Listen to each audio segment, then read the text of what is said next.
14일차 윤임래 집사 1894년부터 1950년 우리 이사야 6장 13절 말씀을 같이 읽어볼까요? 시작.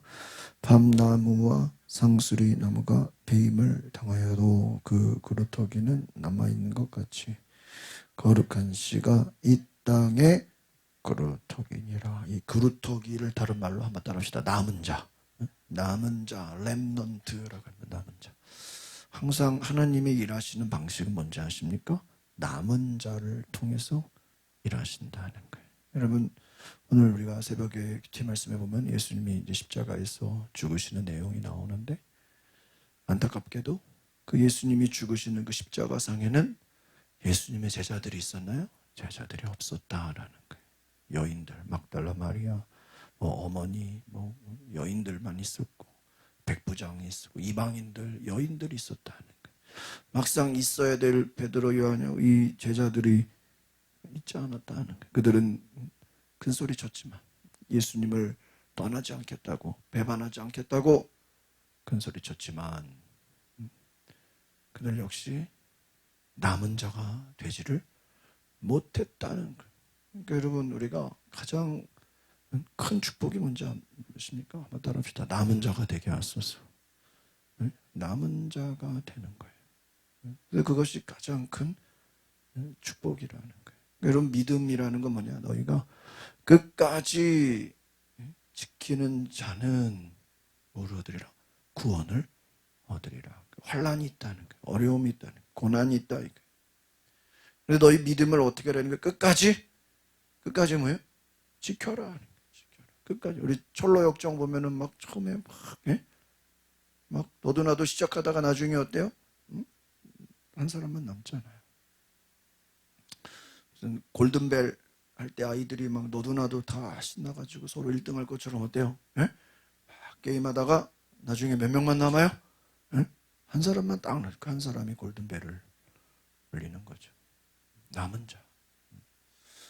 남은 자가 되기 위해서는 여러분, 믿음이 있어요. 그루터기. 밤나무 상수리가 배임을 당하여도 뭐가 남아있어요? 그루터기는 남아있다. 거룩한 씨가, 믿음의 남은 자. 여러분, 세상이 혼란스럽고 어지럽고, 여러분, 결국은 남은 자는 뭐냐? 한번 더 합시다. 남은 자는 예배자입니다. 남은 자가 뭐예요? 예배자라는 거예요. 예배자.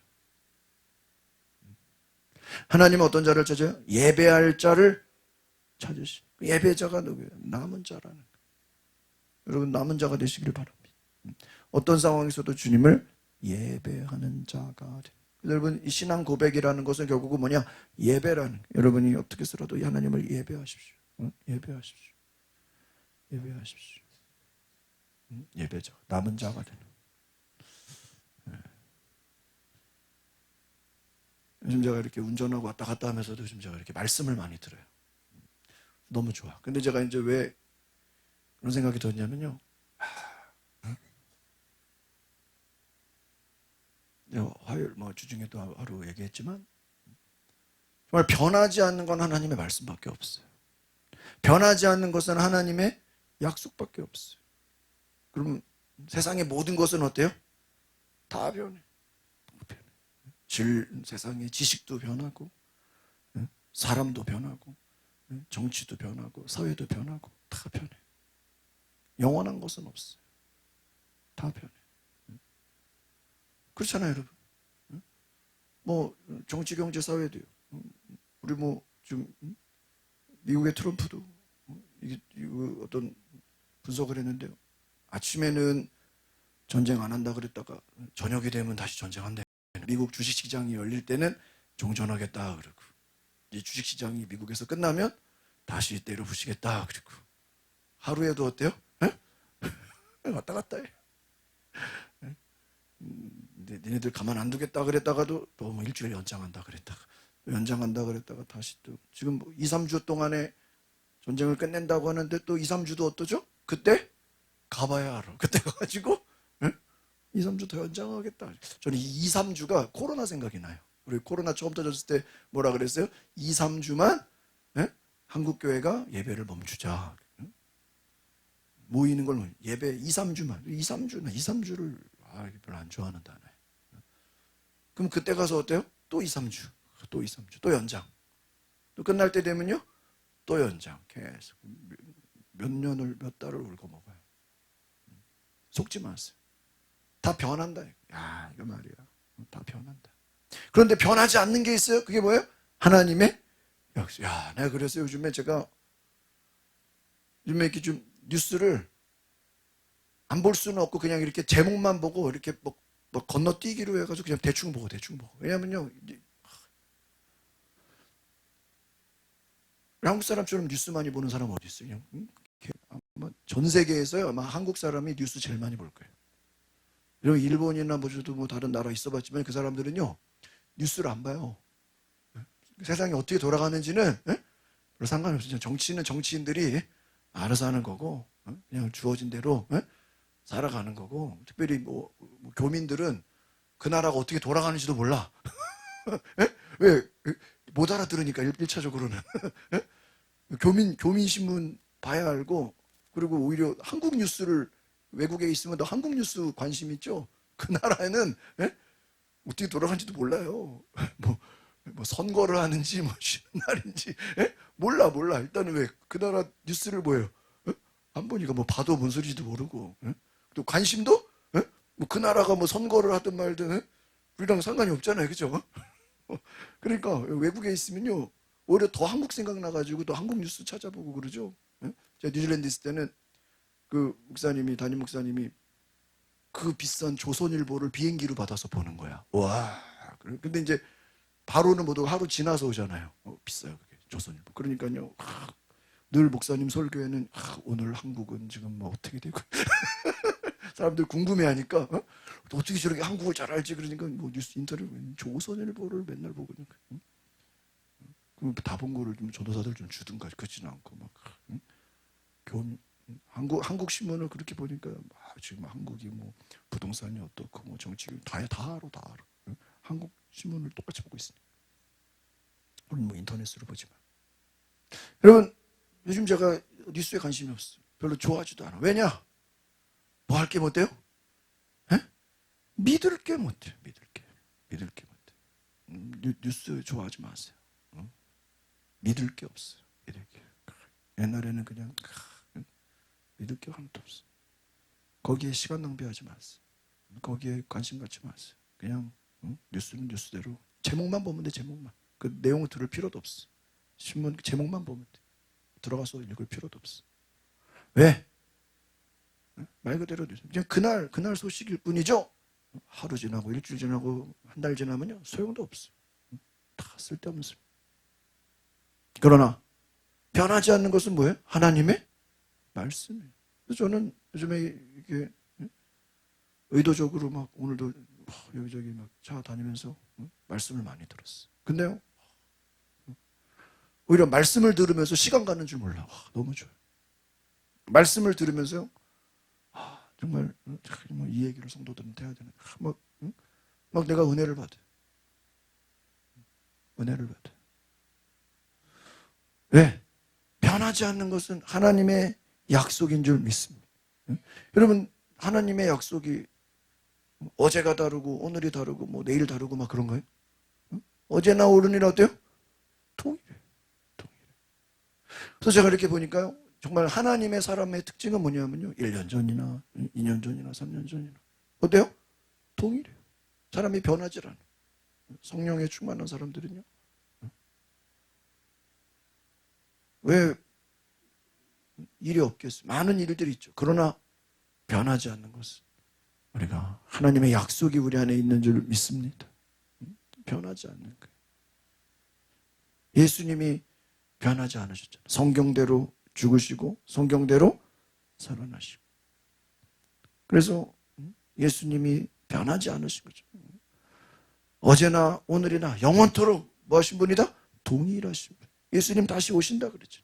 여러분 우리의 관심은 뭐 전쟁이 어떻게 되든 뭐 물가가 어떻게 되든 사회적으로 어떻게 되든 그거는 그들에게 맡기고 우리는 다시 오실 예수님에게 관심을 가지시기 바랍니다. 그리고 정말 우리는 십자가 사랑, 영원 구원, 변하지 않는 하나님의 약속을 믿느냐. 그것 없으면 그냥 흘려 떠내려가는 자와 같다. 오늘 이 순교자들의 삶을 보면 이들의 특징은 다 뭐예요? 하나님의 약속을 믿었다는 거예요. 오늘 저와 여러분이 하나님의 약속을 믿으시길 바랍니다. 제자들이 왜 도망가고 왜 떠나갔습니까? 왜 그들이 도망갔습니까? 뭐예요? 하나님의 약속, 예수님의 약속을 받지를 못했어요. 저 오늘 여기 일산에 조카 찾아가서 병원에 찾아가서 데리고 나오고 외출을 시켜가지고 맥도날드에서 이 큐티 말씀을 둘이서 이렇게 말씀을 가르쳤어. 그러니까 끝나고 제가 일산 갔다 여기서 바로 왔는데 그 가룟 유다가 예수님을 우리 큐티 1일차를 제가 같이 이렇게 말씀을 같이 나누면서 가룟 유다가 은30에 예수님을 팔았잖아요. 그리고 나서 그 은30을 다시 가져가가지고 제사장에게 어떻게 하죠? 갖다 줘요.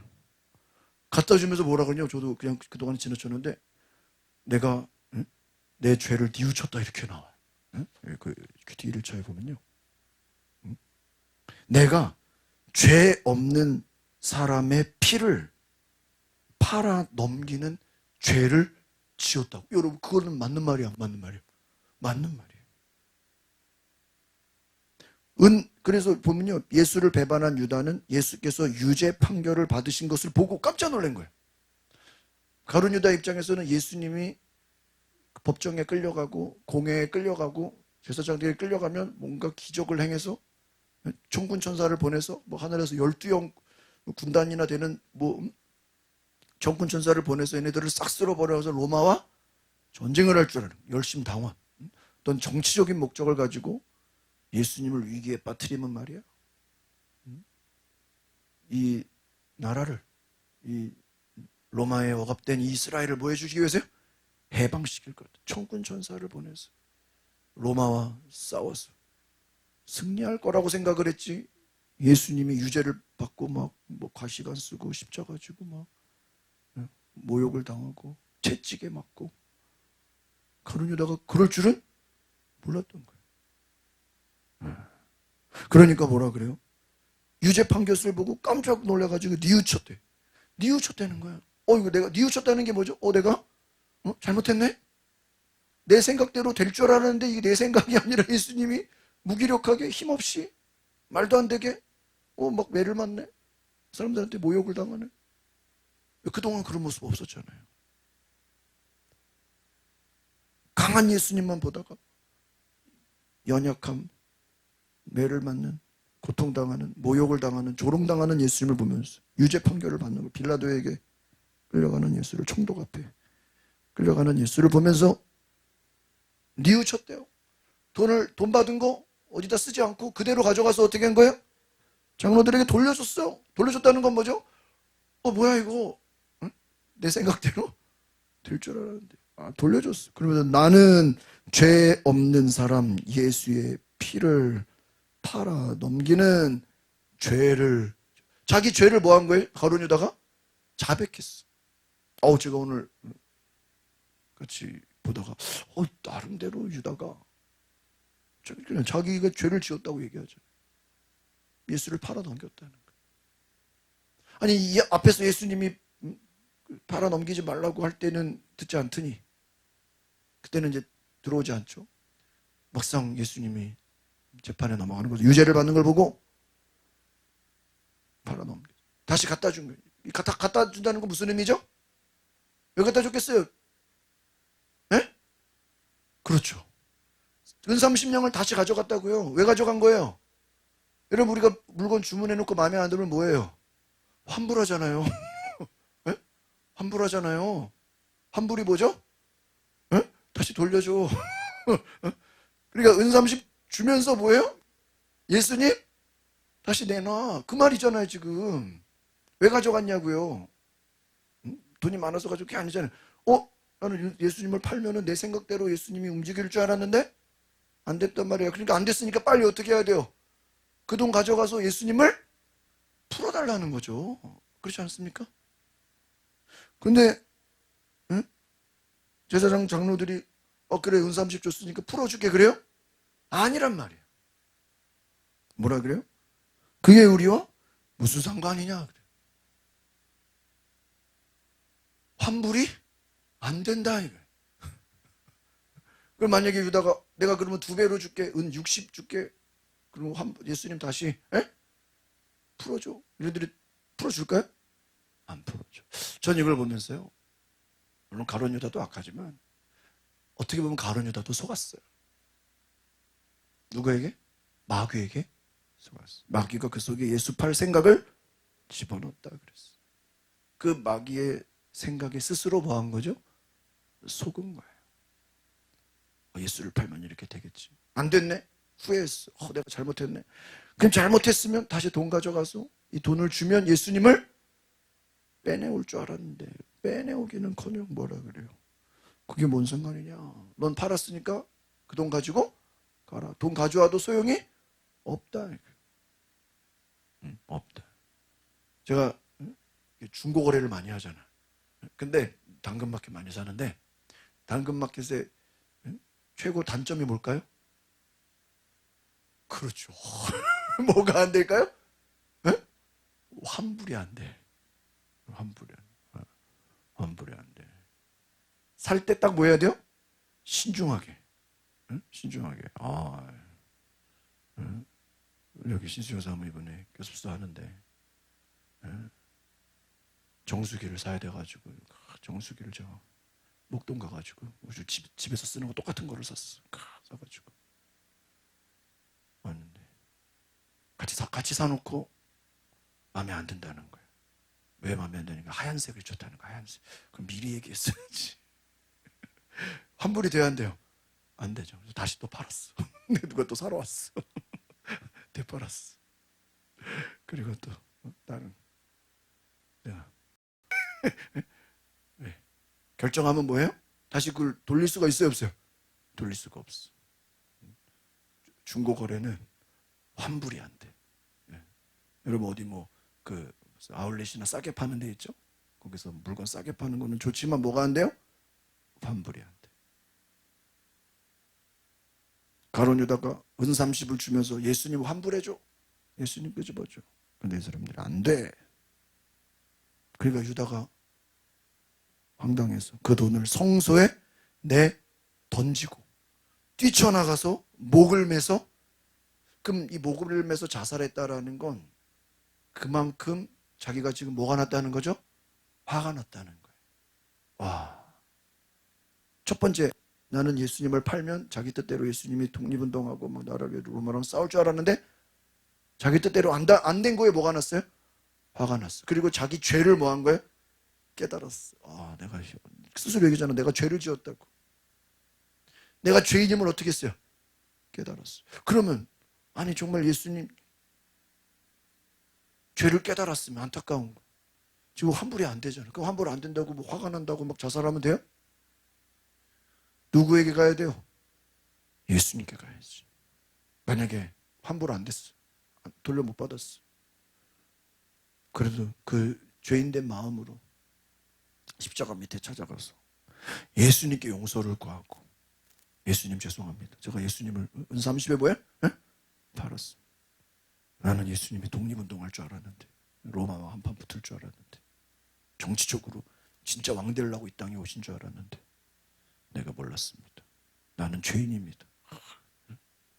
아마 예수님 십자가 밑에서 이 가룟 유다가 금식하며 회개하며 옷을 찢고 회개했더라면 아마 또 다른 역사가 쓰여졌을 거예요. 그런데 얼마나 화가 났는지. 여러분 뭐예요? 돈을 어떻게 했다고요? 성소에? 그러니까 그의 관심이 돈에 있었던 건 아니겠죠. 돈에 관심이 있다면 돈을 왜 집어던지겠어? 돈 때문에 그런 건 아닌 거예요. 돈을 집어던질 만큼 화가 난 거고, 또 하나 자기 스스로 내가 죄 없는 사람의 피라 그랬잖아요. 예수님 죄 없는 거를 스스로 가룟 유다가 말했잖아요. 그 죄 없는 사람의 피를 팔아 넘긴 그 죄책감이 얼마나 무거웠겠어. 메시아 하나님의 아들을 자기가 어떻게 했어요? 팔아서 자기 때문에 예수님이 저렇게 십자가를 지고, 물론 가룟 유다가 팔지 않았어도 예수님이 십자가에 죽으심이. 그러나 그 장본인이 됐다는 그것이 가룟 유다에게는 얼마나 컸을까. 그래서 그거 얼마나 화가 났는지 목을 매달아 어떻게 해요? 자살하게 됐다는 거. 가룟 유다에게도 예수님의 십자가 앞에 나왔더라면, 그가 회개했더라면 그에게도 구원의 문이 열렸을 텐데. 그래서 저는 이걸 보면서 참 어리석다. 왜 어리석을까요? 일단 마귀에게 속았잖아요. 마귀에게 당했잖아요. 사기당한 거죠. 그럼에도 불구하고 자기 스스로 자살하고 죽을 게 아니라 예수님 십자가 밑에 뭐가 됐어야 돼요? 남은 자가 됐어야 돼요. 끝까지 어떻게 해야 돼요? 남았어야 돼요. 남은 자가 되지를 못한. 다른 제자들도 다 예수님 부인했잖아요. 다 도망갔잖아요. 그렇지만 그들은 남은 자가 돼서 다시 예수님을 어떻게 했죠? 만났어요. 그리고 더 이상은 이제 한 번 도망가지 두 번 도망가냐? 이제는 딴 데로 가지 않고 예루살렘을 떠나지 말라는 그 예수님 말에 뭐가 된 거예요? 남은 자가 된 거예요. 만약에 예수님 십자가 질 때도 도망가 놓고 또 성령 받으라고 예수님이 얘기했는데 이제 마지막 유언을 했는데도 또 도망가면은 남은 자가 됐겠습니까? 그러니까 이 사람들이, 제자들이 한 번 실패했잖아요. 예수님 십자가 지는 그 죽으시는 현장 가운데서는 그 자리에 남은 자가 되지를 못했어요. 그러니까 한 번 실패한 것이. 사도행전에 가서는 그들이 너희는 예루살렘을 떠나지 말고 아버지의 약속하신 성령을 기다리라. 그 약속을 기다리라. 남은 자가 되라. 예수님 부활 승천을 본 자들은 500명, 600명이에요. 그런데 그 500명 가운데서 120명은 어떻게 한 거예요? 남은 거예요. 할렐루야. 남은 자가 됐다. 기도하는 자, 예배하는, 사모하는 자, 약속을 받은 자가 됐다. 그래서 저는 이 남은 자라는 게 너무나 중요하다. 우리가 끝까지 기도하고 예배하고 복음을 전하는 것도, 여러분들 포기하지 말고 복음을 전하시기를 바랍니다. 우리 김용은 유님네 집사 한번 읽어볼까요? 인물 소개 읽어볼까요? 시작. 김용은은 일본 유학 후 북한에서 사업을 하다 공산당의 압박을 피해 고향 정읍으로 내려와 지역 사회를 섬긴 신앙인.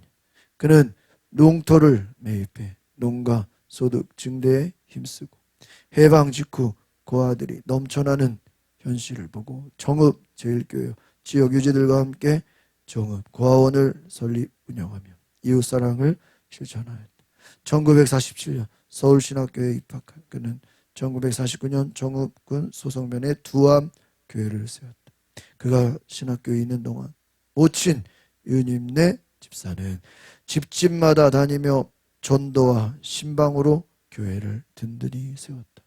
1949년 말 김용은 전도사는 농한기를 맞아 인근 지역을 돌며 전도 집회와 방공 집회를 열었고 이는 곧 공산 좌익 세력의 표적이 되었다.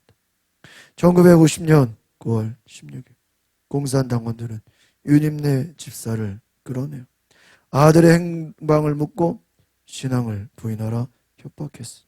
그는 죽음도 두렵지 않다며 복음을 증거하다 교회당에서 순교하였다. 이후 김용은 가문에서는 아들, 손주를 포함해 일가족 23명이 희생되는 비극을 겪었다.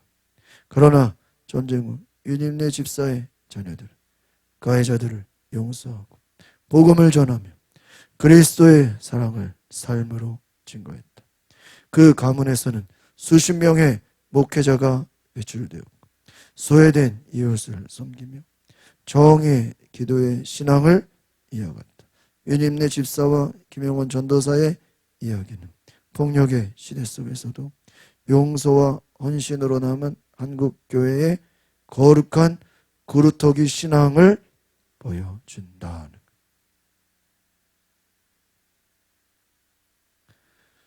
오늘 우리가 유님네 집사의 이야기를 통해서 집집마다 다니며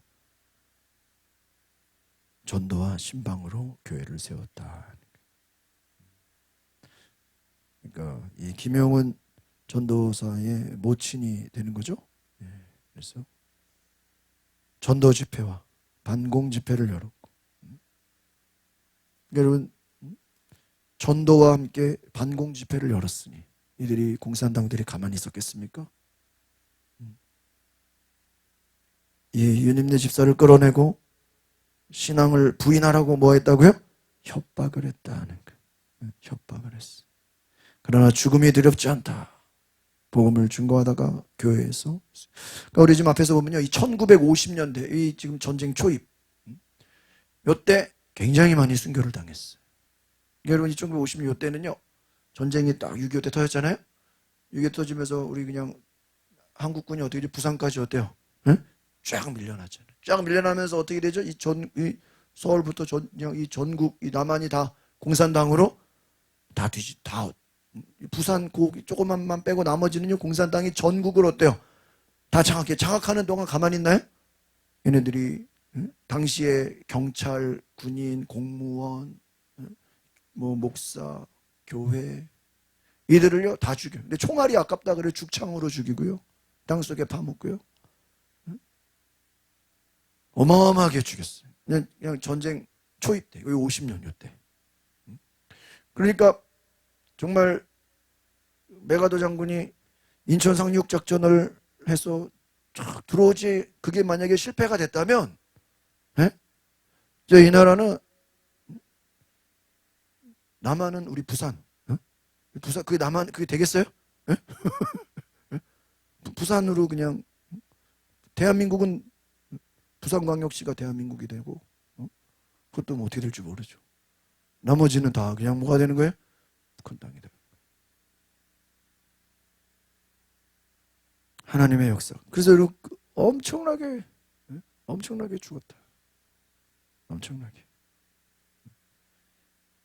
다 피난 가지 못했잖아요. 그래서 뭐 요즘 뒤에 나오는 분들 보면 다 전쟁 당시에 공산당원들이 믿음의 사람들을 다 죽였다는 거예요. 그러나 전쟁 후에 유니네 집사의 자녀들은 가해자들을 용서하고 이제 인천 상륙작전을 통해서 다시 땅이 회복됐잖아요. 그런데 이제 인천 상륙작전으로 이제 딱 유엔군이 들어오니까 공산당들은 그 밑에 어떻게 돼요? 남쪽에 있는 공산당들이 고립이 돼. 그러니까 얘네들이 또 뭐로 잡혀요? 갑자기 포로로 다 잡히는 거예요. 가족들을 죽이고 악을 저질렀던 이 공산당들을 뭐 했다는 거예요? 용서했다. 그리고 수십 명의 목회자가 배출되고 위대한 신앙의 헌신의 이야기가 되었다. 한 사람의, 한 어머니의 신앙이 한 가정의 믿음의 그루터기가 되었어. 여러분, 순교자의 집안에서 그 자녀들이 그 믿음의 영적 유산, 그 믿음을 지켜가는 것이 얼마나 중요하겠어요. 어머니의 그 신앙을 자녀들이 끝까지 지켰다. 우리 묵상 뒤에 64페이지를 같이 볼까요? 시작. 유닛네 집사의 삶은 신앙이 개인의 문제가 아니라 가정을 넘어 공동체 전체 방향을 결정하는 힘임을 보여줍니다.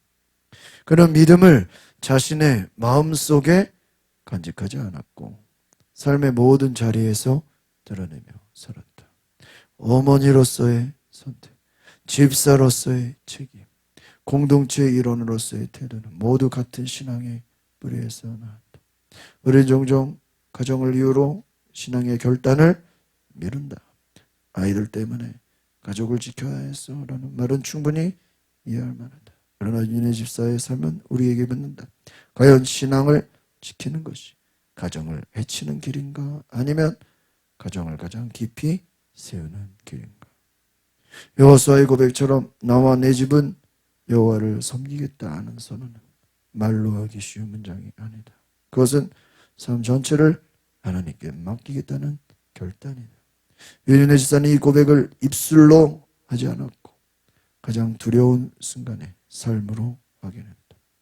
그의 신앙은 단번에 결단으로 설명되지 않는다. 오랜 시간 쌓아온 예배의 습관, 자녀를 위해 드린 기도, 공동체를 향한 책임감이 마지막 선택으로 이어졌다.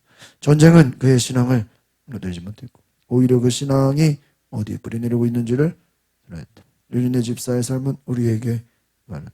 신앙은 위기의 순간에 갑자기 생겨나는 것이 아니라 평범한 날들의 순종이 쌓여 만들어진다는 사실. 그리고 그 순종은 결국 가장 소중한 것을 지키는 힘이 된다. 그러니까 그런 것 같아요. 여러분, 위대한 순종은 어느 날 갑자기 일어나는 것이 아니다. 뭐라고 되어 있어요? 평범한 날들의 순종이 너무나 놀라운 말. 평범. 그러니까 날마다 순종을 하기 때문에 그 평범한 순종의 삶이 어느 날 큰 순종이 되는 것이지. 평소에 순종 불순종하다가 갑자기 순종이 됩니까? 되지. 그러니까 그래도 가룟 유다를 제가 말씀드린 것처럼 그가 평소에 예수님을 좀 잘 따라 정말 마귀가 들어가서 그가 은삼십의 예수를 팔았어도 그가 회개하고 예수님께 다시 어떻게 했을 텐데. 그러니까 이 마귀의 속임수는요, 가룟 유다처럼 이용해 먹고 그 사람을 뭐 하는 거예요? 버리는 거예요. 어떻게 버려요? 자살해서 죽도록. 그리고 가룟 유다가 은삼십의 예수를 팔게 한 것도 누구의 생각이에요? 마귀의 생각이죠. 자기 생각대로 안 됐네. 이거 환불해야 되겠다. 예수님 다시 돌려받아야 되겠다. 되나요? 안 되니까. 안 되니까 또 뭐가 나요? 화가 나죠? 화가 나니까 돈 집어던지고 이 화가 난 거를 너무 참을 수가 없으니까 어떻게 해야 돼요? 에? 죽어야 되는 거예요. 그럼 넌 자살해서 죽어라, 목매달아 죽어라 하고 그 재촉하는 이가 누구예요? 사단 마귀인 거예요. 그 가룟 유다는 마귀가 그 속에 들어가서 예수를 팔게 하고 살짝 뉘우쳤다가 좀 회개하는 것 같았는데 또다시 화가 나서 자기 목숨을 자살해서 죽는, 마귀에게 이용당하고 사기당하는 그 인생이 가룟 유다였다는 거예요. 그러니까 여러분, 이것이 인간의 연약함이라는 거예요. 너희가 시험에 들지 않게 깨어있어 뭐하라고요? 기도하라. 기도하지 않으면 우리 생각 속에 사단 마귀가 들어와서 가룟 유다처럼 야, 예수를 팔아. 네 뜻대로 안 됐지. 너는 예수를 팔았어. 넌 나쁜 놈이야. 너는 죄인이야. 여러분, 사단 마귀가요, 자기가 예수 팔아버리라 그래놓고요, 또 예수 판 것에 대해서 마귀가 또 그 가룟 유다를 뭐 할까요? 막 정죄해. 넌 나쁜 놈이야. 너는 선생을 팔아버렸어. 죄 없는 예수를 네가 팔았잖아. 너 같은 놈은 뭐 해야 돼? 에? 죽어야 돼. 죽어라, 죽어라. 죽으라고 재촉하는 것도 사단 마귀야. 그러니까 여러분, 얼마나 이 영적인 세계가 무섭습니까? 가룟 유다는 그걸 알지 못하고, 그러니까 우리가 영의 세계를 알지 못하면 스스로 속는 자가 되는. 디도마서 6장에 너희가 죄의 종로를 타며 살았다. 너희가 예수와 합하기 전에는, 너희가 예수를 믿기 전에는 죄의 종노릇, 이 죄의 종노릇이 뭐예요? 사단 마귀의 뭐 한 거예요? 종노릇이 된 거예요. 근데 자기는 사단 마귀의 종노릇이 된 줄을 몰라요. 여러분, 가룟 유다가 예수를 은삼십에 팔 때 자기가 거기에 사단 마귀의 지금 종노릇 하는 줄 알아요? 몰라요. 자살하며 죽는 것이 얼마나 사단 마귀의 종노릇 하는지 알아요? 몰라요. 모르고 있다. 바리새인들, 장로들, 제사장들 예수를 잡아 죽여야 되겠다. 저들이 지금 죄의 종노릇하고 마귀의 종노릇하는지 아냐고요. 모른다는 거죠. 우리가 예수를 믿기 이전의 삶은 그와 같았다는 거예요. 그러나 예수님을 알고 성령을 받고 진리를 알고 나서는, 진리를 알았기 때문에, 예수님을 만났기 때문에, 우리가 성령을 받았기 때문에 다시 이전으로 돌아갈 수 있어요, 없어요? 다시 죄의, 다시 사단 마귀의 종로로 탈 수가 없다는 거예요. 그래서 너희는 예수와 합한 자가 되라. 그래서 예수의 죽음이 나의 죽음이고 예수의 부활이 나의 부활이 되는 거예요. 이것이 복음이에요. 마귀가 하는 일은 우리를 예수님과 연합하지 못하게 만드는, 예수님과 우리를 어떻게 하는 거예요? 멀어지게 하는 거예요. 결국은 이들이 자기의 신앙을 고백하고 공산당 앞에서도 자기의 믿음을 아무렇지도 않게 죽이려면 죽여라. 담대히 나아갔던 것은 예수와 합한 자가 되어서 죽음이 두렵지 않고 부활이 믿어지고 하나님의 약속이 그 속에 있었기 때문에 좀 있습니다. 그러니까 지금 내가 여기서, 잘 보세요, 내가 여기서 이 믿음을 포기하면 내 자녀들의 믿음이 어떻게 되겠냐. 자녀들의 믿음을 걱정한 거예요. 내가 어제, 오늘인가 어젠가, 연세중학교 윤석철 목사님 간증을 듣다가 깜짝 놀랄 간증을 들었어. 그분이 어렸을 때 교회를 갔는데 자기 삼촌뻘 되는 분이 교회 부장 선생님이었다는 거예요. 근데 좀 이렇게 친하고 그래, 이제 30대인데 본인이 가서 이렇게 좀 말씀 좀 주일학교 때 좀 개구장이처럼 장난치고 예배도 막 손 안 피우고 그렇게 좀 말썽을 부렸던 거예요. 근데 그 30대 선생님이 얼마나 화가 났는지 그 윤석철 목사 그 어린 시절에 주일학생 그 어린애를 손바닥으로 때려버린 거예요. 빵 때려가지고 얼굴에, 뭐가 됐겠어요?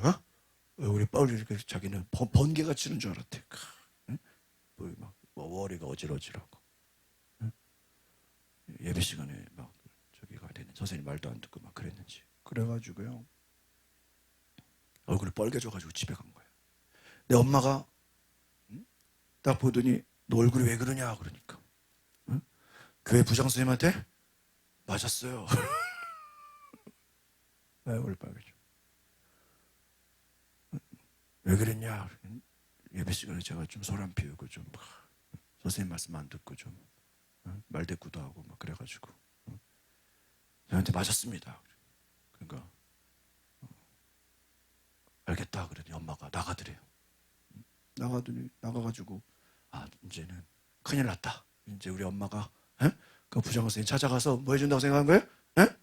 혼내주겠다라고 자기 생각이. 윤석철 목사 연세중학교 어릴 때 그 생각을 하고 이제 저 엄마가 가서 좀 부장 선생님 좀 혼내줘라. 그 생각을 자기는 하고 있었는데 갑자기 엄마가 밖에 나가다가 들어오더니요. 웬 나무를 한 뭉탱이를 갖고 오더래요. 회초리를 한 뭉탱이를 갖고 오더래요. 회초리를. 그래가지고 왜 부장 선생님한테 안 가고 왜 회초리를 왕창 갖고 왔냐고. 그러더니 너가 예배를 똑바로 안 드리고 그 하나님의 종을 거역한 것은 그것은 하나님이 기뻐하시는 게 아니라 누가 기뻐하는 거예요? 마귀가 기뻐하는 거다. 그럼 너는 지옥 가겠냐 천국 가겠냐? 나는 내 자식을 지옥으로 보낼 수 없다. 그래서 이것을 가르치지 못한 것은 누구의 책임이다? 엄마의 책임이다. 그래서 그 나무 뭉탱이 회초리 가져온 뭉탱이를 엄마가 자기 치마를 딱 끌어올리더니요. 자기 종아리를 피가 나도록 엄마가 그 회초리로 자기 종아리를 때린 거야. 피가 나도록. 그러니까 그때서야 윤석철 목사님이 정신이 번쩍 들면서 내가 잘못했구나라는 거. 어이구 내가 잘못했구나. 그래서 막 엄마 잘못했어요. 엄마 잘못했어. 엄마가 자기를 때리면서 이제는 그랬대. 엄마가 자기 종아리를 때렸으니 이제는 그 다음에 누구를 해야 돼요? 아들을 때려야 돼, 안 때려야 돼? 때려야 돼, 안 때려야 돼? 얘기를 해보세요. 엄마만 맞아야 돼요? 근데 이제 엄마가 저렇게 맞았으니까 이제 그 다음에 누구예요? 이제는 내가 맞을 차례구나 해가지고 이제 나는 죽었다 하고 엄마가 자기 종아리를 피나게 때린 다음에 이제 내가 죽겠구나 하고 했는데 자기는 안 때리더라는 거야.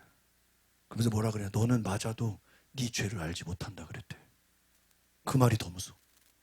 너는 맞아도 네 죄를 알지 못한다. 그 말은 뭐죠? 때린다고 되는 게 아니다. 그 말이 더 무섭죠. 차라리 때려서 애를 얼마나 어렸으면 네가 맞는다고 네 죄를 안 알겠냐 그 말이. 말은 맞잖아요. 애들 뭐 때린다고 애가 뭐. 그래서 엄마만 자기 다리를 피나게 맞고 끝난 거예요. 그 다음 주 주일이 됐어요. 어떤 일이 벌어졌을까? 네? 갑자기 이제는요 교회에서 찍소리를 못하는 거예요. 혹시라도 자기가 무슨 조금이라도 말 실수만 했다가 그게 엄마한테 들어갔다가는 어떻게 되는 거야? 엄마 종아리가 또 피멍이 되는 거야. 안 그래도 아빠 때문에 맨날 얻어 터지고 온 가족이 그 아빠가 막 맨날 교회 가는 거 핍박하고 엄마를 그렇게 때려잡는데. 그래서 제가 그 얘기를 들으면서 오늘 다 연결이 되는 거예요. 보세요. 그 철두철미한 그 신앙의 고백이 그냥 된 거냐 말이에요. 어렸을 때 그 어머니가 누구 다리를? 자기 다리를 때리면서까지, 자기 다리를, 자기 종아리가 피멍이 될 때까지 때리면서 자녀를 어떻게 한 거예요? 신앙교육을 시킨 거예요. 요즘 부모들 어때요? 어디서 교회에서 한 대 맞았다 그러면 어떤 일이 벌어지겠어? 쫓아와서 난리가 나죠. 인권, 학생 인권 조례죠, 완전히 이거. 인권보 뭐 경찰 신고한다 그러겠죠. 여러분, 신앙의 뿌리가 다른 거예요. 그러니까 이게 위대한 믿음의 사람이 나오기까지 누군가 그를 그렇게 위대한 신앙으로 만드는 어머니, 때로는 아버지, 때로는 선생님, 그와 같은 신앙의 부모가 있었기 때문에 그러한 위대한 믿음의 사람들이 나온다는. 우리 감리교 웨슬리 목사님도 그 어머니 수잔나 웨슬리가 자녀들을 5살, 4, 5살 때부터 때리면서 애들을 말씀 훈련을 시키고 신앙 훈련을 시키고 애들 하여튼 잡았다 그래요. 그 수잔나 웨슬리가 없었다면은 오늘날 감리교는 없어요. 감리교가 없으면 수복음도 없고 성교교도 없고 다 없어요. 그 위대한 어머니의 신앙이 그 어머니의 신앙으로 끝난 게 아니라 자식으로 물려받아서 그 신앙의 뿌리가 이어져서 위대한 역사를 이루는 것이죠. 그러니까 저 사람 어떻게 저렇게 신앙이 타협하지 않고 참 저렇게 중성스러운 신앙이 될 수 있냐라고 생각해 보면 물론 본인의 믿음도 있지만 그 믿음이 되기까지 그를 위해서 훈련시킨 믿음의 사람이 있다. 오늘 우리가 이 유님네 집사의 삶도 마찬가지인 거예요. 이 어머니의 타협하지 않는 신앙과 그 훈련과 그 순교가 자녀들에게 어때요? 우리도 어머니의 신앙을 저렇게 타협하지 않고 끝까지 믿음으로 살아가는 그 어머니의 신앙을 자녀들 후손들이 다 본받게 되는 줄 믿습니다. 여러분 충격이지 않습니까? 오늘날 정말 자식이 그런 신앙을 보면서 부모가 자기를 때리고 자기를 그런 부모가 어디 있어요? 오늘 우리가 하나님은 남은 자를 찾으신다. 오늘 이 시대도 마찬가지인 거예요. 믿음의 사람, 하나님의 사람을 찾으시는 줄 믿습니다.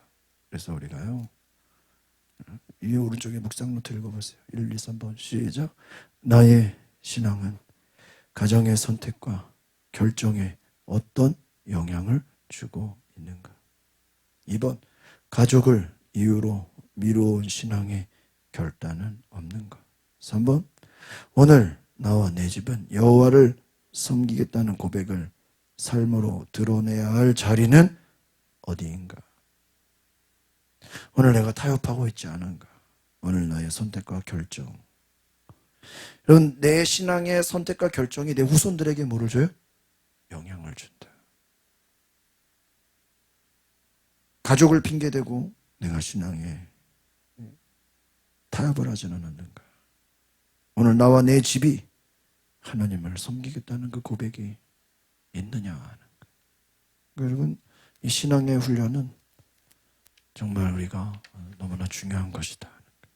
오늘 우리에게 끝까지 타협하지 않는 은혜가 있기를 바랍니다. 우리 집단 순교지 월평교회 한번 뒤에 읽어볼까요? 흩어질 수 있었으나 끝까지 함께 신앙의 자리를 지킨 교회, 월평교회 같이 읽어봅시다. 시작.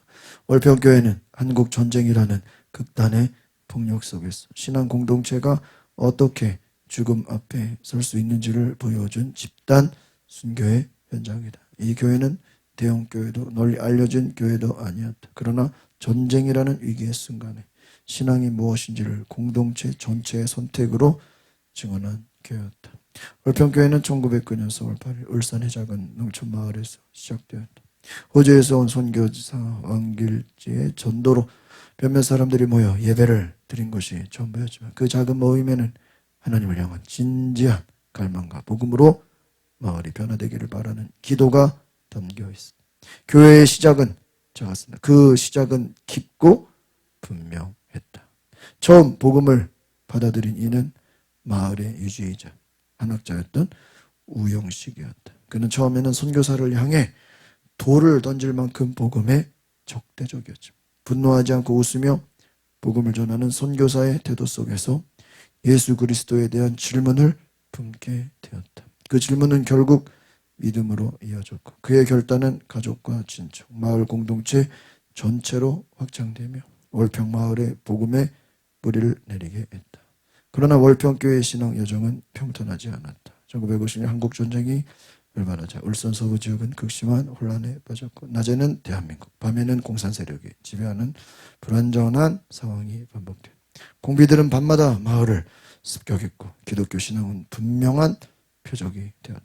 그 과정에서 월평교회는 4차례나 파괴되었고 예수를 믿는다는 이유만으로 성도들이 하나 둘씩 끌려가 죽임을 당했다. 뒤에 넘겨서 어떤 이는 마을을 지키다 순교했고 어떤 이는 가족을 위로하러 가던 길에서 붙잡혔으며 또 어떤 이는 교회당에서 기도와 찬송을 드리다 총탄에 쓰러졌다. 성도들은 흩어질 수도 있었고 신앙을 힘길 수도 있다. 그러나 월평교회는 침묵으로 생명을 지키는 길을 선택하지 않았다. 월평교회의 순교는 한 사람의 영웅적 결단이 아니야. 그것은 가족과 공동체가 함께 감당한 신앙의 고백이다. 끌려가는 순간에도 전성이 울려 퍼졌고 총구 앞에서도 복음의 말씀이 전해졌다. 죽음은 각자 맞이했지만 신앙은 끝까지 함께 지켜졌다. 이들의 선택은 무모한 저항이 아니었다. 월평교회 성도들은 죽음을 숭배하지 않았고 순교를 목표로 삼지도 않았다. 오히려 그들은 부활을 믿었기에 오늘의 폭력 앞에서 무릎 꿇지 않았다. 죽음이 마지막이 아니라는 믿음, 하나님께서 역사의 끝에서 생명과 정의를 완성하신다는 확신이 그들을 붙들었다. 오늘 월평교회는 100주년 기념비와 순교자의 비가 세워져 있습니다. 2011년 고신총회로부터 순교자 기념교회로 지정됐다. 월평교회 진정한 기념비는 돌과 글자가 아니다. 그것은 신앙을 개인의 문제가 아니라 공동체의 고백으로 지키는 사람들의 선택이며 위기에도 교회가 무엇을 위해 존재하는지를 몸으로 증언한 역사이다. 우리 오른쪽에 같이 읽어보겠습니다. 시작. 월평교회 성도들은 신앙을 숨길 수 있는 길 대신 드러내고 책임지는 길을 걸었다. 그들은 살아남기 위해 침묵하지 않았고 함께 믿는다는 이유로 물러서지 않았다. 오늘 우리가 월평교회를 기억하는 이유는 그들의 죽음 때문이 아니라 끝까지 교회로 남기를 포기하지 않았다는 그 선택 때문이다. 월평교회는 묻는다. 교회는 위기 앞에서 무엇을 지켜야 하는가? 그리고 그 대답은 지금 우리의 삶과 공동체 안에서 완성되어야 한다는 것이죠. 그래서 여러분 끝까지 교회로 남기로 선택하고 무엇을 지켰냐? 믿음을 지켰다. 신앙을 숨기지 않았다. 드러내놓고 책임지는 길을 걸었다 하는 거예요. 폭력 앞에서 무릎 꿇지 않고 죽음 앞에서 무릎 꿇지 않았고, 여러분 이들이 한두 명이 아니라 정말 모든 사람들이 신앙을 지키고 믿음을 타협하지 않고 복음을 삶으로 나타내었다. 예수를 믿는다는 이유만으로 끌려가 죽임을. 그 무슨 뭐 공산당을 반대하거나 공산당을 욕하겠다고 한 게 아니라 무슨 이유로요? 예수 믿는다는 이유로. 예수 믿는다는 이유로 끌려가 죽었다는 거예요. 예수님께서 말씀하셨죠. 너희가 내 이름으로 말미암아 죽임을 당하리라. 내 이름으로 말미암아 미움을 받으리라. 너희가 내 이름으로 말미암아 핍박을 받으리라. 성경이 약속했잖아요. 너희가 내 이름으로 말미암아 사람들에게 존경을 받고 뭐 인정을 받고 칭찬을 받는다고 하지 않았어요. 너희는 여러분 진짜 신앙은 예수 믿는다는 그 믿음은 사람들에게 뭐를 받는 거예요? 미움 받는 거예요. 왕따 당하는 거예요. 왜 착각하면 안 돼요. 예수 믿는다는 이유로 사람들에게 칭찬받고 인정받고 존경받는 게 아니라 하는 거예요. 오히려 우리가 예수 믿는다 하는 것은 너희가 미움을 받는다. 박해를 받는다. 고난을 당하는 것이다. 죽음의 위기 가운데서도 너희들이 그 믿음을 지킬 수 있겠느냐 하는 것입니다. 그래서 우리 마지막으로 뒤에 15일차에 윤인혜 집사의 그 이야기가 추가적으로 더 나와 있습니다. 묵상같이 어느 쪽 읽어볼까요? 시작. 윤인혜 집사의 순교는 한 어머니의 비극적인 죽음만으로 읽혀서는 안 된다. 그것은 평생에 걸쳐 지켜온 신앙의 방향이 마지막 순간까지 이어진 결과였다. 그는 특별한 영웅이 아니었고 오히려 우리의 가장 닮은 평범한 신앙인이었다. 그래서 그의 선택은 더욱 깊은 울림을 준다. 그의 삶에서 가장 큰 시험은 신앙과 자체보다 신앙 때문에 가족이 겪게 될 고통이었다. 그러나 그는 신앙을 버림으로 가족을 지키는 길과 신앙을 지킴으로 가족에게 믿음의 유산을 남기는 길 사이에서 후자를 선택했다. 그의 선택은 즉각적인 안전을 보장하지 않았지만 영원한 기준을 남겼다. 부활신앙은 그가 죽음을 두려워하지 않게 만든 근본적인 힘이었다. 죽음이 끝이라면 그의 선택은 너무 가혹해 보일 수 있다. 그러나 그는 이 땅의 삶이 전부가 아니라는 사실을 믿었다. 그래서 그는 어머니로서의 마음과 그리스도인으로서의 믿음을 분리하지 않고 하나님과 함께 맡길 수 있었다. 그의 죽음 이후 가족과 공동체는 깊은 상실을 겪었을 것이다. 그러나 동시에 그의 삶은 분명한 메시지를 남겼다. 신앙은 위기의 순간에 숨겨야 할 것이 아니라 오히려 그 순간에 가장 또렷하게 들어야 할 기준이라는 사실. 윤인혜 집사의 생애는 오늘 우리에게 조용히 그러나 분명하게 묻는다. 우리는 무엇을 지키기 위해 신앙을 내려놓고 있는가? 그리고 무엇을 지키기 위해 신앙을 붙들고 있는가? 그의 삶은 지금도 그 질문을 우리 앞에 남겨두고 있다. 우리 묵상로 도른쪽에 볼까요? 시작. 위기의 순간에 나의 신앙은 어떤 선택으로 드러나는가? 2번. 가족과 신앙이 충돌하는 것처럼 느껴질 때 나는 어떤 기준을 지켜왔는가? 3번. 오늘 두려움보다 믿음을 선택해야 할 나의 현실은 무엇인가? 여러분 왼쪽에 보면 두 번째 단락에 그는 신앙을 버림으로 가족을 지키는 길, 또 신앙을 지키려면 가족에게 믿음의 유산을 남기는 길, 두 가지가 있죠. 그 가족을 지키기 위해 눈에 보이는 가족을 내가 지키기 위해서는 신앙을 어떻게 해야 돼? 버려야 돼. 근데 신앙을 지키기 위해서는 또 뭐를 버려야 돼요? 가족. 이 두 가지를 다 할 수는 없거든요. 그럼 어떠냐? 신앙이냐? 가족이냐? 대부분의 사람들은 신앙과 가족에서 뭐를 선택해요? 네? 가족을 선택하겠죠. 그러나 신앙을 지킴으로 가족에게 믿음의 유산을 남기는 것을 어때요? 더 중요하게 여겼다는 거죠. 신앙을 버리고 가족을 지키는 것은 눈에 보이는 가족을 내가 육체적으로는 지킨다고 하지만 신앙을 타협하는 것을 보이게 된다는 거예요. 죽음을 두려워하지 않고 죽음을 두려워하지 않고 기꺼이. 아까 얘기했잖아요. 그 어머니가 애가 맞았을 때 그 화가 나는 거를 복수했다면 선생님한테 따지고 싸워야 되죠. 그리고 애가 잘못했다면 애를 혼내야 되죠. 그런데 뭐예요? 자기를 때렸다 그러잖아요. 자기가 스스로 뭐 하는 걸 선택한 거예요? 자기가 죽는 길을 선택한 거죠. 그게 십자가죠. 내가 죽는 거예요. 내가 죽음으로써 진리가 드러나는 거예요. 오늘 예수님의 죽으심이 우리에게 부활의 영광으로 나타난 것처럼 오늘 죽음이 끝이 아니라 그 신앙은 영원하다. 영원하다. 위기의 순간에 숨겨지는 것이 아니라 그 신앙은 드러난다. 그 진짜 신앙은 등불, 우리 앞에서 말한 것처럼 빛이다. 빛은 어둠을 비추잖아요. 우리가 타협하지 않으려고 애쓴다는 것이 아니라 그냥 타협이 안 되는 거죠. 예수님처럼 타협을 하지 않는 믿음의 은혜가 있길 바랍니다. 마지막으로 우리 마태복음 27장 정도 말씀 보고 기도하겠습니다. 마태복음 27장 가보십시오. 아니 27장이 아니네요. 이 뒤에.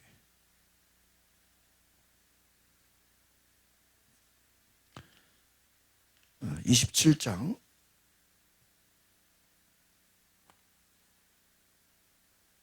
57절.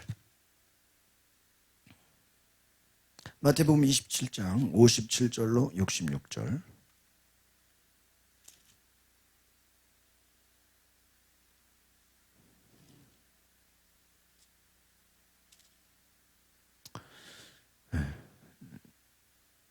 마태복음 27장 57절로 66절. 우리 10절 정도 내가 읽어보겠습니다. 시작. 처음 어렸을 때에 아리마대 부자 요셉이라는 사람이 왔으니 그도 예수의 제자라. 빌라도에게 가서 예수의 시체를 달라 하니 이에 빌라도가 내주라 명령하거늘 요셉이 시체를 가져다가 깨끗한 새아포로 쌌어. 바위 속에 반짝이 새 무덤에 넣어두고 큰 돌을 굴려 무덤 문에 넣고 가니 거기 막달라 마리아와 다른 마리아가 무덤을 향하여 앉았다. 그 이튿날은 준비일 다음 날이라. 대제사장들과 바리새인들이 함께 빌라도에게 모여 이르되 주여 저 속이던 자가 살아있을 때 말하되 내가 사흘 후에 다시 살아나리라 한 것을 우리가 기억하노니 그러므로 명령하여 그 무덤을 사흘까지 굳게 지키게 하소서. 그 제자들이 와서 시체를 도둑질하여 가고 백성에게 말하되 그가 죽은 자 가운데서 살아났다 하면 그의 속임이 전보다 더 클까 하나이다 하니 빌라도가 이르되 너희에게 경비병이 있으니 가서 힘대로 굳게 지키라 하거늘 그들이 경비병과 함께 돌을 임봉하고 무덤을 굳게 지키니. 여러분 저도 재밌는 게 생각나요. 보세요. 막상 예수님의 제자들은 예수님이 3일 만에 부활한다는 얘기 했어요 안 했어요? 했죠. 그런데 믿어야 안 믿어요? 하나도 안 믿었어. 믿기는커녕 다 잊어버렸죠 그냥. 그런데 여기서 보세요. 재밌는 거는 제사장들과 바리새인들은 혹시 예수님 뭐하면 어떡하지? 부활하면 이거를 어느 정도는 믿고 있는 거야. 근데 100% 믿는 건 아니지만 혹시 훔쳐갔다가 이거 부활한 걸로 위장하면 어떡하지? 첫 번째는 진짜 부활하면 어떡하지? 두 번째는 진짜 부활은 안 했는데 부활한 것처럼 이거를 또 꾸미며 가짜로 꾸며내면 어떡? 근데 실제로 여러분 예수님 제자들이 예수님 시체를 훔쳐갈 생각이나 했나요? 무슨 꿈도 안 꿨죠? 상상도 못했죠? 그럴 만한 담력도 안 되죠? 그렇잖아요. 예수님 제자들이 뭐 우리가 예수 시체를 훔쳐다가 부활했다고 말도 안 되죠. 그런데 오히려 이 바리새인들은 예수의 부활을 혹시 부활하면 어떡하지라고 그것까지 생각했다는 거야. 참. 그럼 그 말은 뭐죠? 예수님이 부활한다는 소식을 제자들한테만 얘기한 게 아니라 여기저기 사람들에게 설교하면서 많은 이야기를 뭐예요? 했다라는 거예요.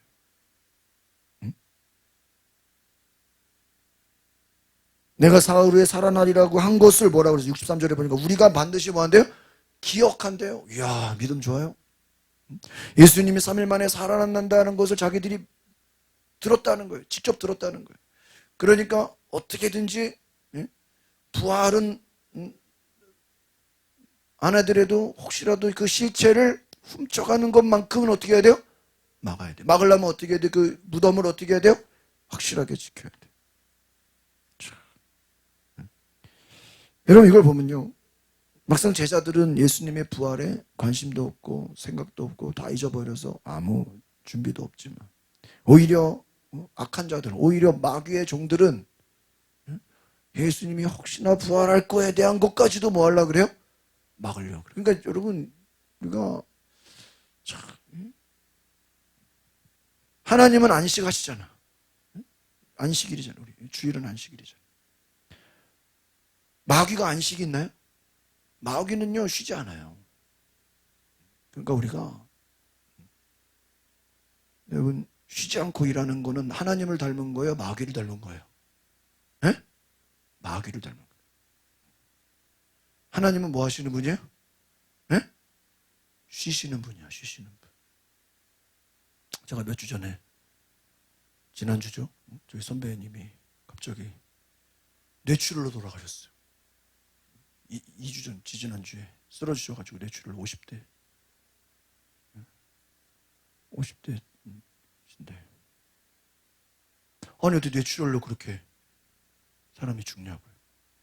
그냥 바로 가족이 옆에 있었는데도, 바로 병원으로 갔는데도 이미 목 뒤에서 너무 많이 터져가지고 코마 상태가 돼서 중환자실에 가서 뭐 닦아내도 이미 의식이 오지도 않고 그냥 중환자실에 며칠 있다 돌아가셨는데, 제가 지난주에 그 장례식 갔다 오고 너무 충격을 받아가지고, 와, 어떻게 사람이 이게 뇌출혈로 그냥 뭐 평소에 몸이 아팠던 것도 아니고 어디 뭐 어떻게 그럴 수 있나. 가족들 만나서 저도 막 얘기 듣고 막 그러다가요, 도대체 뇌출혈이 어떻게 오나 막 이렇게 막 뒤져봤어. 나도 이제 궁금하니까.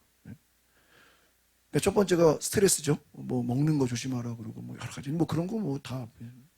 근데요, 뭐가 있나 봤더니요, 잠을 충분히 잘해. 잠을. 쉼. 그러니까 우리가 쉬지 않고 일하는 게 쌓였다가 갑자기 뭐가 오는 거예요? 뇌출혈 나오는 거예요. 아,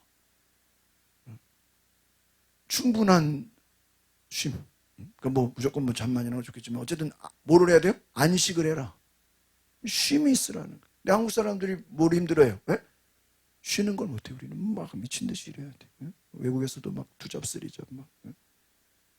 외국 사람들이요 4시부터 놀잖아요. 4시 반부터 퇴근하잖아요. 그 대신 여러분 새벽에 일찍 나가지만, 그러면 쉬는 걸 잘해. 쉬는 거. 안식하는. 예배도요, 우리가 영적으로 쉬는 거, 하나님 앞에서 머무는 거예요. 하나님의 은혜를. 근데 우리는 막 빨리빨리 막 예배도 빨리 예배 빨리 드리고 뭐 할 건데? 아니, 하루 종일 안식일인데, 그죠? 하루 종일 안식일. 예배 1시간 드리고 빨리 예배하고 뭐 하냔 말이에요. 안식이 없어요. 안식이. 그게 뇌출혈의 원인이 된다는 거. 제가 보면서 빨리 하고 막 열심히 하고 잠 안 자고 일하고 막 무리하고 이게요 좋은 게 아니에요. 다 우리 속에 건강을 해줘요. 마귀는, 한번 따라합시다. 마귀는 쉬지 않습니다. 그죠? 마귀는 안 쉬어. 마귀의 특징, 쉬지 않고 일해요. 예수님은 주무시잖아요. 예수님 주무시잖아요. 여러분, 안식이 있기를 바랍니다. 불안한 사람들, 걱정 의심 많은 사람들 잠을 못 자요. 마귀 역사 중에 하나가 잠을 못 자요. 계속 사람이 막 움직여야 돼요. 불안하니까. 그 막 움직이면은 잊어버리잖아요. 계속 일해야 돼. 안식이 없죠. 안식이 없어. 여러분, 주 안에서 안식하시기를 바랍니다. 저는 그렇게 생각해요. 한번 따라합시다. 예배만 잘 드려도 충분한 안식이 된다.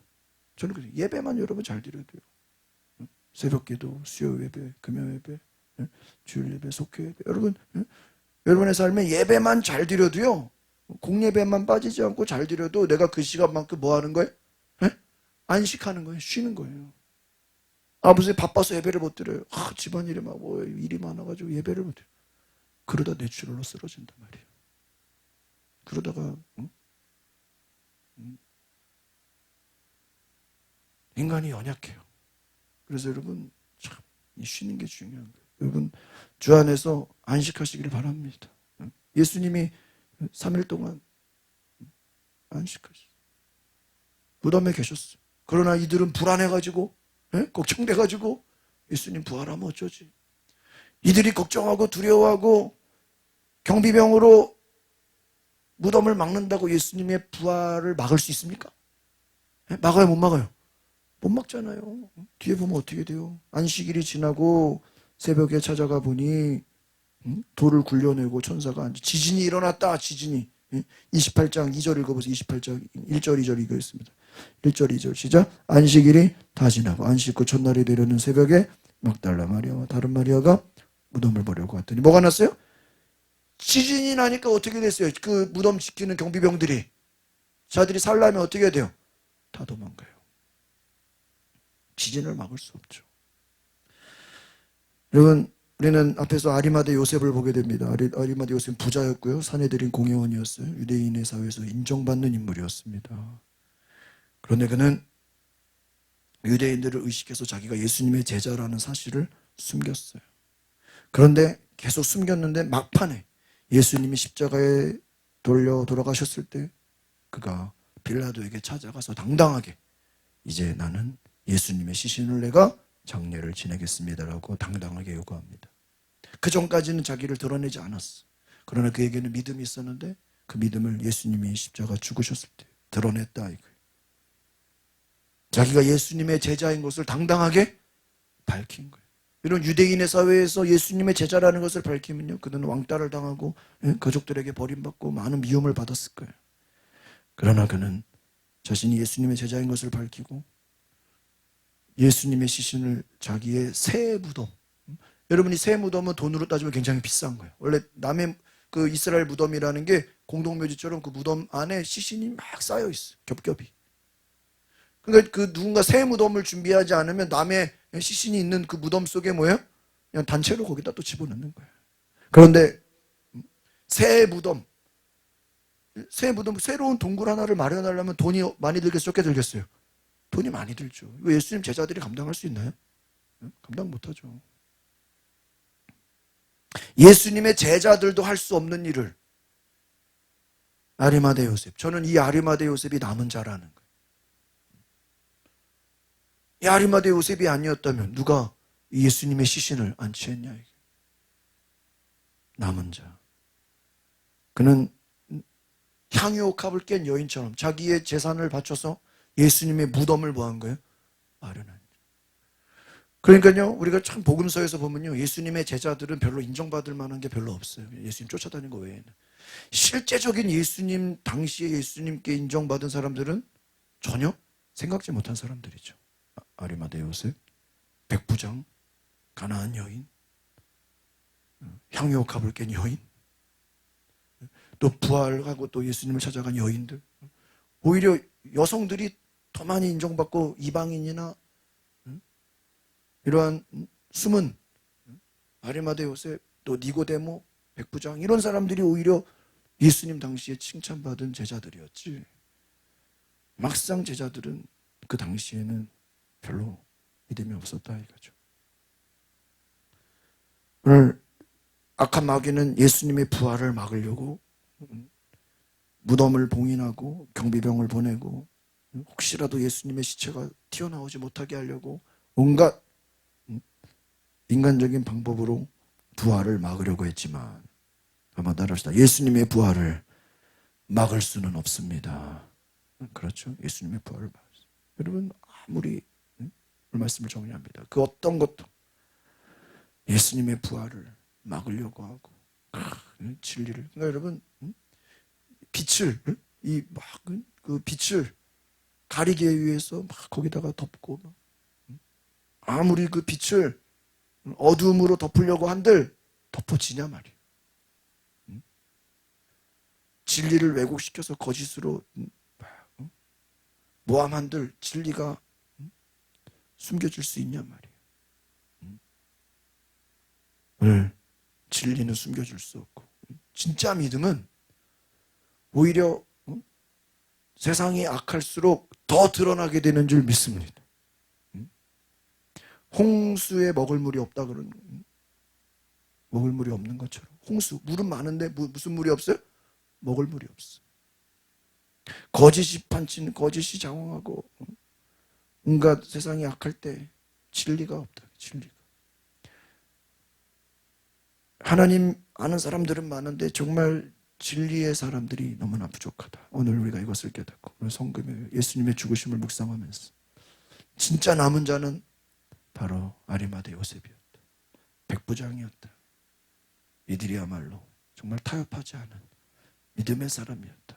오늘 우리도 이와 같이 정말 신앙에 타협을 하지 않는 끝까지 믿음을 지키는 거룩한 은혜가 있기를 바랍니다. 하나님의 약속은 반드시 이루어진다. 그 약속을 인간이 아무리 뒤집어서 맞고 난리를 쳐도 하나님이 하고자 하시는 일을 사람이 막을 수가 없고, 사람이 아무리 애를 쓰고 난리를 쳐도 가룟 유다처럼 자기가 막 인간적인 방법으로 뭔가 하려고 해도 하나님이 막으시면 돼요, 안 돼요? 안 돼요. 안 돼. 오늘 우리가 남은 자, 예배자가 되시기를 바랍니다. 같이 이 시간에 오늘 15분 동안 동성으로 우리가 기도를 따로 끊지 않을 테니까 우리 뒤에 불을 꺼주시고, 오늘 정말 우리 자신이 하나님 앞에 내가 진정한 믿음입니까?